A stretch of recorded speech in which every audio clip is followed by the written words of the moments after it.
ambassadors. My name is Eric Tato. I'm a publisher, CEO of National Telegraph. It's an online media organ. We also run a web television.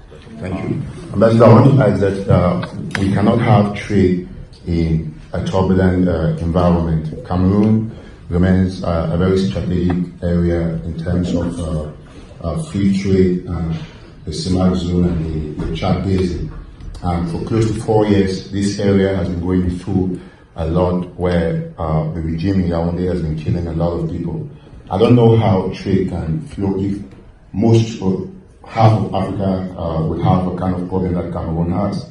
And so what is the African Union doing to ensure that they stabilize areas and look into armed conflicts that are destroying Africa that will in turn try to destroy trade? Because as far as I know, the African Union has done its part in trying to intervene in the Cameroon armed conflict, but I think to the majority of the people of the Northwest and Southwest who are today calling themselves Ambazonian, the African Union has done just little or nothing. How are you going to do, Mr. Ambassador, Madam Ambassador, to ensure that they can be, the demands of these people are met so that they too can participate in the free trade policy that the African Union is trying to talk about?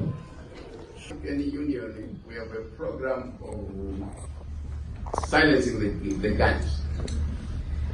The theme next year will be on silencing the guns. But what is emerging very clear is that trade and prosperity are going to contribute greatly in silencing the guns.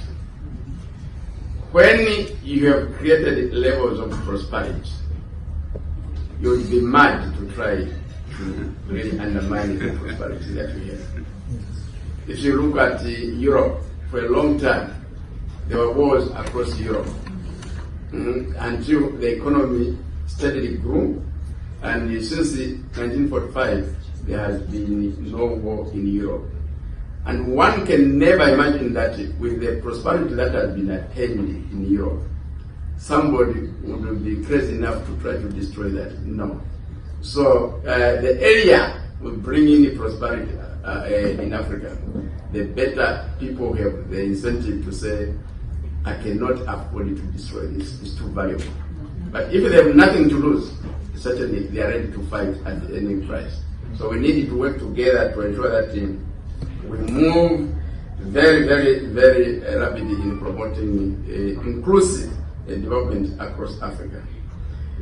We would like to crowd in the diaspora, and that's why we are talking to you. You have a lot to contribute. You've got political capital, you've got networks, you've got the expert knowledge, you've got the financial resources to contribute. Over and above that, there are financial institutions that can be used for you to leverage your investments. For example, the African Export-Import Bank has put up a fund of $2.5 billion, covering $500 million for each of the 5 regions of Africa. Maybe I'm going to talk to them to say, could you have another 500 for the African diaspora? You make it 3 billion since the African diaspora is the 6th region of Africa. So you can leverage.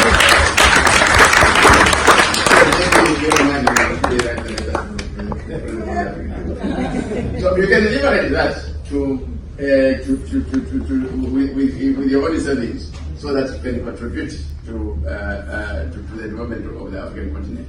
So it's so possible. Certainly we can work together.